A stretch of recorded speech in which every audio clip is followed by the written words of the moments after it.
Ya saudara-saudara, jumpa lagi dalam Bina Iman. Dan saat ini sebelum kita membaca merenungkan firman Tuhan, kita mohon penyertaan Roh Kudus. Kita berdoa bersama-sama. Sungguh suatu anugerah Tuhan ketika saat ini Tuhan memberi kesempatan kami untuk menikmati kehidupan ini. Dan saat ini Tuhan kami mau mendasarkan kehidupan kami melalui firman Tuhan.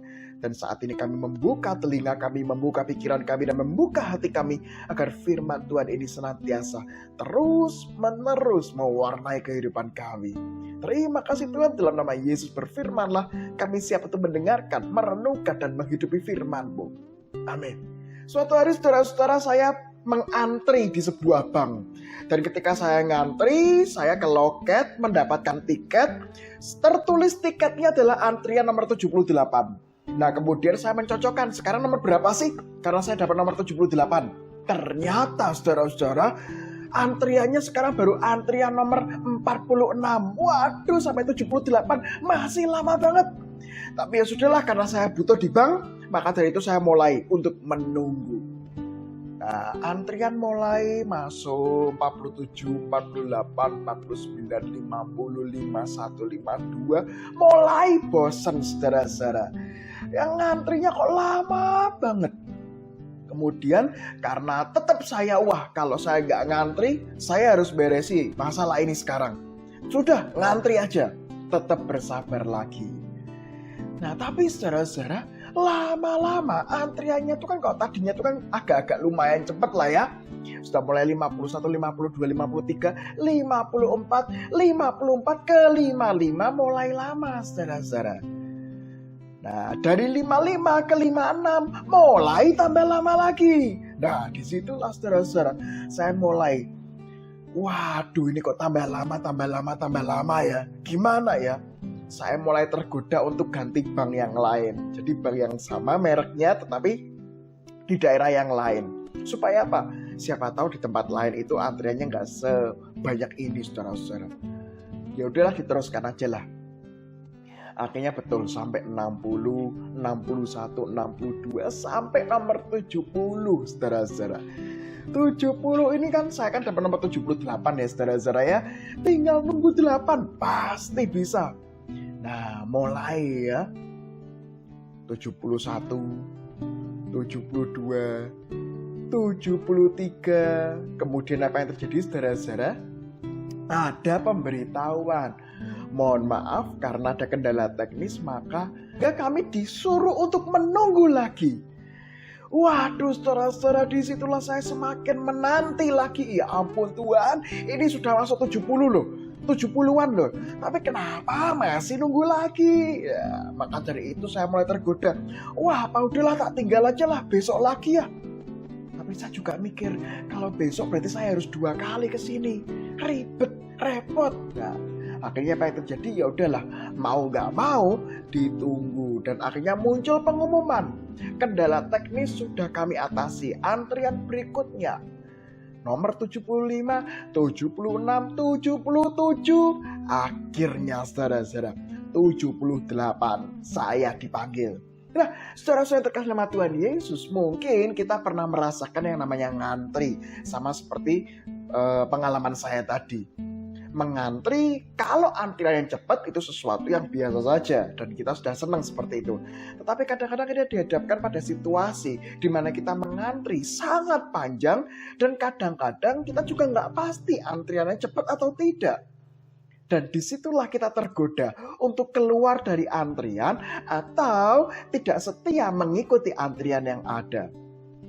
Nah, berbicara soal kesetiaan, itu ternyata Tuhan Yesus juga pernah mengajarkan kepada para murid mengenai sebuah perumpamaan, gadis bijaksana dan gadis yang bodoh. Kita akan buka bersama-sama dalam Matius 25 ayat 1 sampai yang ke-13. Matius 25 ayat 1 sampai 13, demikian firman Tuhan. Pada waktu itu hal kerajaan sorga seumpama 10 gadis yang mengambil pelitanya dan pergi menyongsong mempelai laki-laki. 5 diantaranya bodoh dan 5 bijaksana.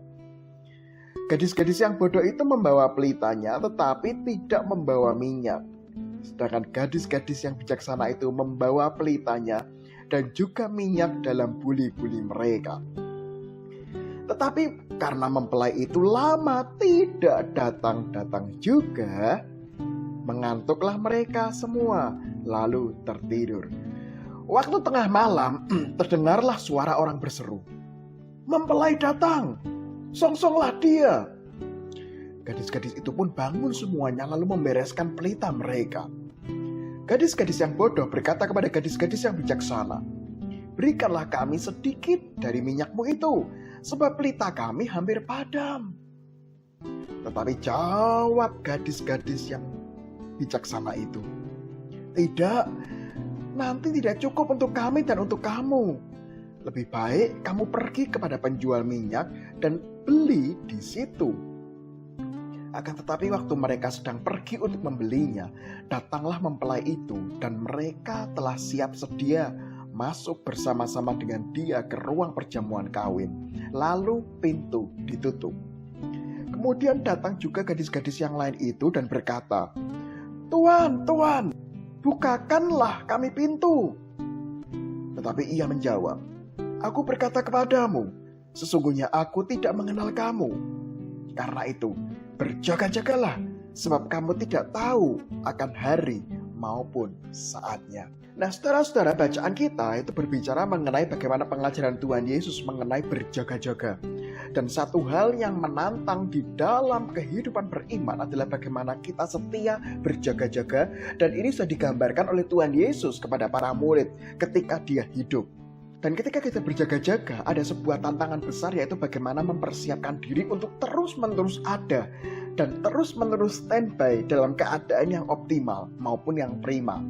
Dan disitu dikatakan dalam bacaan kita ada perempuan-perempuan yang tidak mempersiapkan minyak dengan banyak, sehingga kita melihat bagaimana ketika mempelai datang justru minyaknya habis, dan ketika dia beli minyak justru sudah perjamuan mulai dan pintu ditutup.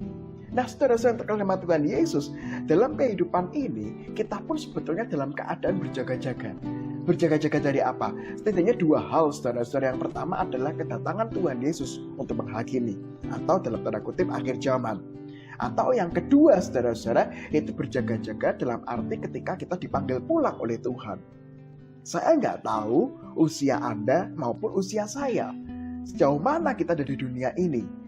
Kalau misalnya diprediksi, kalau prediksi aja mungkin manusia bisa.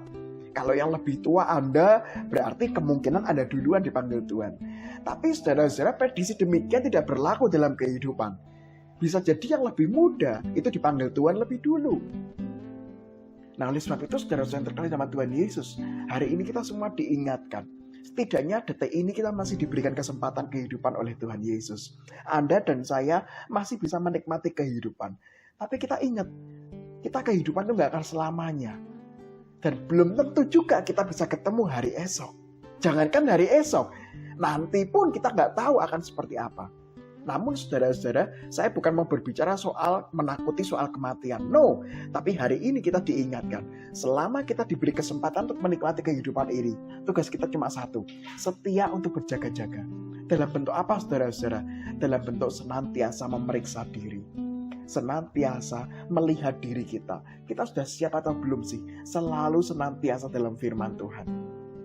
Waduh, Pak Hendrik, sekarang itu keadaan masih sulit.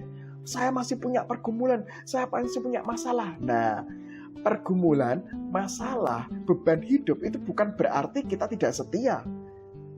Bukan berarti mengalihkan fokus kita untuk tetap setia berjaga-jaga. No, mau ada pergumulan atau tidak, mau ada tangis atau tawa, mau ada keadaan sehat maupun senang, mau dalam keadaan bahagia maupun menyedihkan.